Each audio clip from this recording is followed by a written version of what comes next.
तो हेलो दोस्तों, कैसे हैं आप लोग। उम्मीद करता हूं कि अच्छे होंगे। दोस्तों, इस वीडियो पर हम देखेंगे कि राहुल गांधी जी ने भरे संसद में किस तरह से वित्त मंत्री निर्मला सीतारमण जी और बीजेपी वालों के खिलाफ कितना आग उगला है। और इस वीडियो में आपको देखकर यह भी पता चलेगा कि आजकल के युवा का क्या हाल है। तो चलिए अब हम देखते हैं वीडियो और फिर आगे बात करते हैं।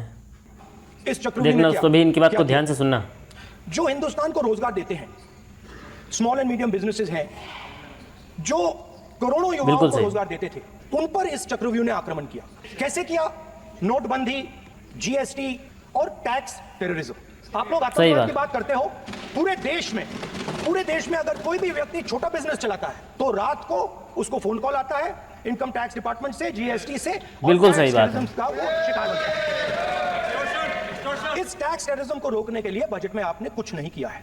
तो टैक्स टेररिज्म के कारण और ये जो आपकी नीतियां हैं, जो आपने कोविड के समय बड़े बिजनेसेस की मदद की और जो स्मॉल एंड मीडियम बिजनेसेस थे उनको खत्म किया, उसके कारण आज बिल्कुल सही बात हिंदुस्तान के युवाओं को रोजगार नहीं मिल सकता। इसीलिए युवा बिल्कुल बेकार युवा को रोजगार नहीं मिल सकता है। बजट में आपने इंटर्नशिप प्रोग्राम की बात करी और ये शायद एक मजाक है, क्योंकि आपने कहा कि इंटर्नशिप प्रोग्राम सिर्फ बिल्कुल सही बात 500 सबसे बड़ी कंपनियों में होगा और 99% जो हमारे युवा हैं उनको इस इंटर्नशिप प्रोग्राम से लेना देना नहीं, कोई फायदा नहीं होने वाला है। तो आपने पहले टांग तोड़ दी और उसके ऊपर आप बैंडेड लगाने की कोशिश कर रहे हैं। मेन मुद्दा आज युवाओं का एग्जाम पेपर लीक तो बहुत बड़ा मुद्दा है। आपने बेरोजगारी का चक्रव्यूह बना दिया इनके लिए, और जहां भी हम जाते हैं वो कहते हैं देखिए बेरोजगारी है मगर पेपर लीक भी होता है। तो आपने एक साइड पेपर लीक चक्रव्यूह, सही बात, दूसरी साइड बेरोजगारी चक्रव्यूह। तो पेपर लीक मैं आपको बताता हूं 10 साल में 70 बार। अब आप लोग समझ सकते हैं दोस्तों।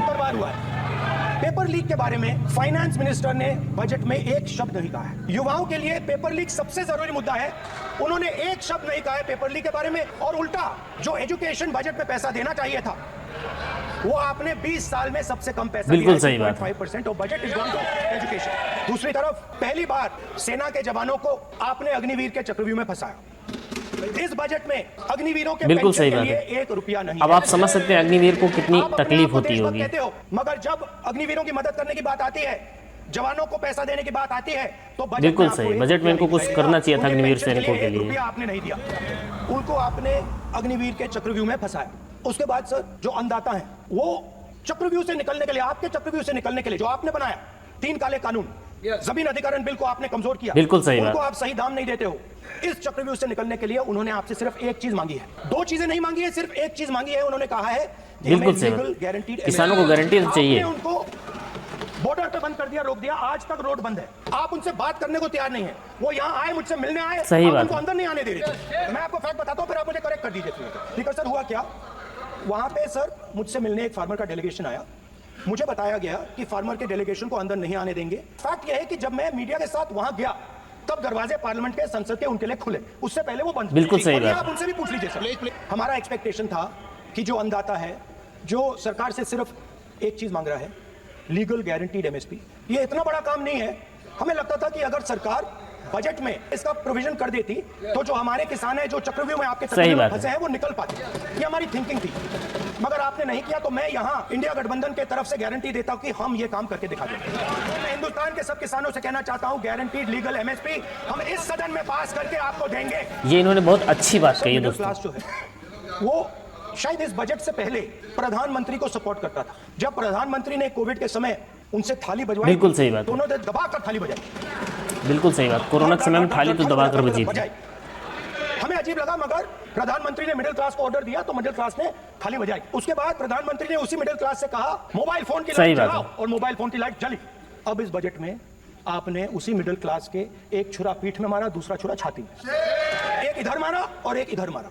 इंडेक्सेशन जो आपने कैंसिल की वो पीठ में छुरा था, और जो कैपिटल गेन्स टैक्स बिल्कुल सही बात, वो छाती में छुरा। आपने long term capital gains tax को 10% से 12.5% किया, यहां छुरी मारी, और शॉर्ट टर्म को 15 से 20% छुरी मारी। दुख की बात है, मगर इसमें एक इंडिया गठबंधन के लिए एक हिडन बेनिफिट है। मिडिल क्लास अब आपको छोड़ने जा रही है और इस साइड आ रही है। तो मेरा कहना है, जहां भी आपको मौका मिलता है आप चक्रव्यूह बना देते हो। एक चांस मिलता है आप चक्रव्यूह बना देते हो, हम चक्रव्यूह तोड़ने का काम करते हैं।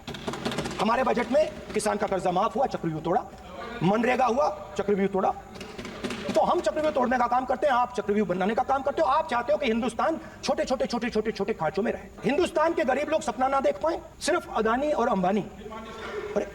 सर कैसे बोलूं सर तो सर मैं फिर मैं सर 3 और 4 कह देता हूं उनको, 3 और 4 ठीक है सर। सही बात है। ये जो 2 लोग हैं सर, ये हिंदुस्तान के इंफ्रास्ट्रक्चर को, बिजनेस को कंट्रोल करते हैं सर। इनके पास एयरपोर्ट है, टेलीकॉम का सिस्टम है, अब पोर्ट्स हैं, अब रेलवेज में जा रहे हैं सर। इनके पास हिंदुस्तान के धन की मोनोपोली है।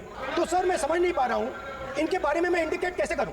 इनके बारे में बोलना तो पड़ेगा सर। अगर आप हमें कहो कि इन दोनों के बारे में आप बोल ही नहीं सकते तो वो तो हमारे लिए एक्सेप्टेबल ही नहीं है सर। हमें तो बोलना है। अब आप चाहते हो कि नाम ना ले तो कोई और सिस्टम दे दीजिए हमें। बिल्कुल सही करनी है, मैं समझता हूँ। वो सर ऊपर से ऑर्डर आया है सर, ऊपर से ऑर्डर आया है सर। मैं समझता हूँ, मैं इस पर कोई टिप्पणी नहीं करूंगा। देश में तकरीबन 73% दलित, आदिवासी और पिछड़े वर्ग के लोग हैं और ये हिंदुस्तान की मेन शक्ति है, स्ट्रेंथ है। और सच्चाई है कि इनको कहीं भी जगह नहीं मिलती है। इनको बिजनेस में जगह नहीं मिलती है, इनको कॉर्पोरेट इंडिया में जगह नहीं मिलती है, इनको सरकारों में जगह नहीं मिलती है। ये देख सकते हो, इन्होंने अभी पोस्टर दिखाया है और स्पीकर साहब मना कर रहे हैं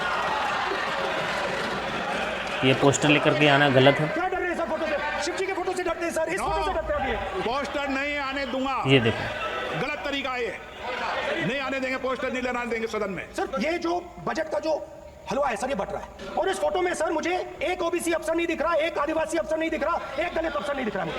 ये हो क्या रहा है सर? सर देश का हलवा बट रहा है सर, और इसमें 73% बिल्कुल सही बात। सर ये आप लोग हलवा खा रहे हो और बाकी देश का हलवा मिल ही नहीं रहा है। 20 अफसरों ने हिंदुस्तान का बजट तैयार किया है, मतलब हिंदुस्तान का जो हलवा है 20 लोगों ने बांटने का काम किया है। अब स्पीकर सर, उन 20 लोगों में से 90% लोगों में से 90% लोगों में से सिर्फ 2 हैं, एक माइनॉरिटी और एक ओबीसी। बिल्कुल सही। एक भी नहीं है, मतलब फोटो में आपने पीछे कर दिया। फोटो में तो आने नहीं दिया आपने, कोई नहीं आ सकता। और मैं चाहता था कि बजट में जाति जनगणना की बात उठे, जो पूरा देश चाहता है। 90% हिंदुस्तान जाति, 95% जाति जनगणना चाहता है। कौन चाहते हैं? दलित चाहते हैं, आदिवासी चाहते हैं, पिछड़ा वर्ग चाहता है। सही बात है, जाति जनगणना होनी चाहिए। चाहते, सब चाहते हैं, क्योंकि सब लोगों को यह पता लगाना है कि हमारी भागीदारी कितनी है, हमारी हिस्सेदारी कितनी है। मगर सर मैं देख रहा हूं सर, सरकार हलवा बांटती जाती है, और बांटता कौन है? वही 2-3% लोग, और बढ़ता किसको है? वही 2-3% लोग। और बाकी हिंदुस्तान 90% हिंदुस्तान देख। फाइनेंस मिनिस्टर मुस्कुरा रही है, कमाल की बात है। ये हंसने की चीज नहीं है मैडम। ये देखो, इन्होंने इनको कहा है तो अब ये इनके हक्का बक्का पूरे गुल हो गए हैं दोस्तों। इससे देश बदल जाएगा। जो पद्मव्यूह वाले हैं, उसको चक्रव्यूह को पद्मव्यूह भी कहा जाता है सर। जो पद्मव्यूह वाले हैं, इनको गलतफहमी है। ये सोचते हैं कि देश के युवा, देश के पिछड़े लोग अभिमन्यु हैं, देश के पिछड़े लोग अभिमन्यु नहीं है, अर्जुन है। और वो जो आपका चक्रव्यूह है, उसको फोड़ के फेंक देंगे, फेंकने वाले हैं। पहला कदम इंडिया गठबंधन ने ले लिया। आपके प्रधानमंत्री की कॉन्फिडेंस को हमने उड़ा दिया, मतलब आपके प्रधानमंत्री भाषण में आ ही नहीं पा रहे। और मैं आपको एडवांस में बता देता हूं, सही बात है। तो जो पद्मव्यूह वाले लोग हैं सर, जो कमल फॉर्मेशन वाले लोग हैं, उनको हिंदुस्तान का नेचर तो सभी लोग नहीं समझ सकते। हिंसा, नफरत हिंदुस्तान का नेचर नहीं है। चक्रव्यूह हिंदुस्तान का नेचर नहीं है। हिंदुस्तान का नेचर अलग है। हिंदुस्तान के नेचर के बारे में अब मैं आपको बनाना चाहता हूं। हर धर्म में चक्रव्यूह के खिलाफ फॉर्मेशन होता है, हर धर्म में। माननीय सदस्य, आप जानते हो हिंदू धर्म में चक्रव्यूह का ऑपोजिट क्या होता है, जानते हो आप? चेयर को एड्रेस। मैं बताता हूं सर। शिव की बारात होती है सर। शिव की बारात में कोई भी आ सकता है, किसी भी धर्म का कोई भी व्यक्ति आ सकता है, बारात में आ सकता है, नाच सकता है, गा सकता है, अपना सपना देख सकता है। गुरु नानक जी, सिखों की बात करी जाए तो सेवा करने से किसी को नहीं रोका जा सकता है। लंगर से किसी को बाहर नहीं फेंका जा सकता है सर। इस्लाम में कोई भी मस्जिद में आ सकता है, चर्च में कोई भी घुस सकता है, समझा में कोई भी आ सकता है सर। मगर इनके चक्रव्यूह में सिर्फ 6 लोग हैं सर। तो ये लड़ाई शिव की बारात और चक्रव्यूह के बीच में है। हम चक्रव्यूह तोड़ने का काम करते हैं। मनरेगा, हरी क्रांति, आजादी, कॉन्स्टिट्यूशन, ये चक्रव्यूह को तोड़ने के काम है। इससे देश में खुशी आती है, डर मिटता है, कॉन्फिडेंस आती है। आप पद्मव्यूह चक्रव्यूह बनाने का काम करते हो। चक्रव्यूह शिव की बारात को हरा ही नहीं सकता है। आप अपने इतिहास को देखिए। आप अपने आप को हिंदू कहते हो, आप हिंदू कहते हो, आप हिंदू धर्म को समझते नहीं हो, आप चक्रव्यूह बनाने वाले लोग हो। तो अंत में मैं ये कहना चाहता हूं, कुछ महीने पहले सर, मैं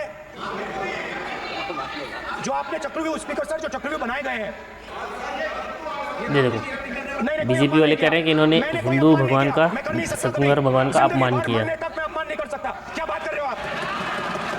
क्या बात कर रहे हो सर? तो आपने ये छोटे छोटे चक्रव्यूह बना रखे हैं, मैं इनको समझने की कोशिश करता हूं अपने छोटे से तरीके से। कुछ महीने पहले मैं 6-7 घंटे बढ़इयों के साथ काम किया। वहां विश्वकर्मा जी थे, उनसे मैंने एक सवाल पूछा। मैंने उनसे कहा कि आपको किस चीज से दुख होता है, किस चीज से आपको दर्द होता है? उन्होंने मुझे कहा राहुल, तो उन्होंने कहा राहुल मैं ये टेबल बना रहा हूं, मगर जी देखो, राहुल जी कहा, राहुल जी इन्होंने भी मतलब कंफ्यूज हो गए कि राहुल कहा था पहले उसने कि राहुल जी कहा था। वो मुझे अच्छा नहीं लगा, मगर कहा सच्चाई है। तो उसने कहा राहुल जी मुझे दुख इस बात का होता है कि मैं ये टेबल बनाता हूं, मगर जिस शोरूम में ये टेबल रखी जाती है उस शोरूम बिल्कुल में सही मैं बात। जा ही नहीं सकता। कुछ ही दिन पहले सुल्तानपुर के रास्ते पे मैं एक भाई के साथ, मोची भाई के साथ बैठा, उससे मैंने ये सवाल पूछा आपको दुख किस बात का होता है? कहता है राहुल जी मेरा सम्मान सिर्फ मेरे पिता ने किया था और किसी ने नहीं किया। तो मेरा कहना है सर, ये जो आपने चक्रव्यूह बनाया है, इस चक्रव्यूह से करोड़ों लोगों को नुकसान हो रहा है, दर्द पहुंच रहा है, और हम इस चक्रव्यूह को तोड़ने जा रहे हैं। और तोड़ने का सबसे बड़ा तरीका जिससे आप लोग डरते हो, कांपते हो, वो है जाति जनगणना। और जैसे मैंने कहा था कि इंडिया गठबंधन गारंटीड लीगल एमएसपी इस सदन में पास करेगी, वैसे ही मैं कह रहा हूं, आपको अच्छा लगे ना लगे, जाति जनगणना इस हाउस में, इस सदन में पास करके हम आपको दिखाएंगे